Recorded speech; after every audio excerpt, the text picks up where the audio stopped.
Now, on a weekly and monthly, even quarterly basis, there's a couple of things, Aaron, that if you do them, it can really help your experience to be great.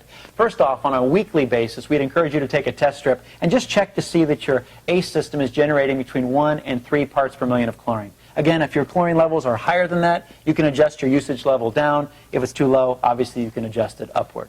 Now, on a monthly basis, there's a water care icon on the control panel that actually blinks. And that tells us it's time to take a closer look one more time. Aaron, talk us through what we do at that point. You're exactly right, Scott. The water care icon is designed to blink every 30 days, reminding the customer to test their water.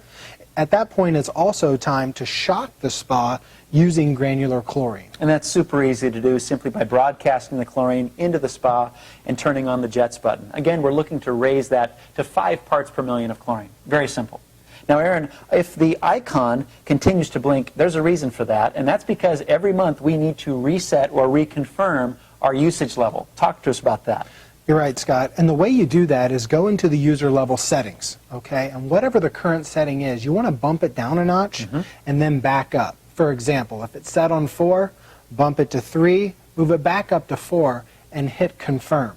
By hitting the confirm button, the water care icon will stop blinking. And in fact, you'll have another 30 days. It will remind you again it's time to check in one more time.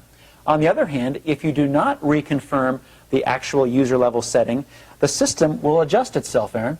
You're exactly right. The ACE system is smart, okay? And if it feels like nobody is coming to help, okay, it will actually gear itself down into a low user level setting. Again, a very smart element of the ACE system.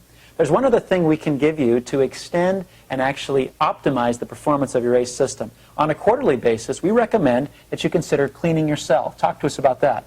Every ACE system comes with this little container, okay? And on it are simple directions on how to clean the cell. It's simple. You fill the container with water, you add the recommended amount of pH reducer, and you allow the cell to soak in this container for just 10 minutes. It's really just that easy. So think about it. What your ACE system wants most for you is for you to relax. On a weekly basis, take a test strip, check in, adjust as needed. On a monthly basis, go ahead, reconfirm the usage level as well as shock the water to 5 parts per million. And finally, on a quarterly basis, go ahead and clean the cell. Aaron, it's just that simple.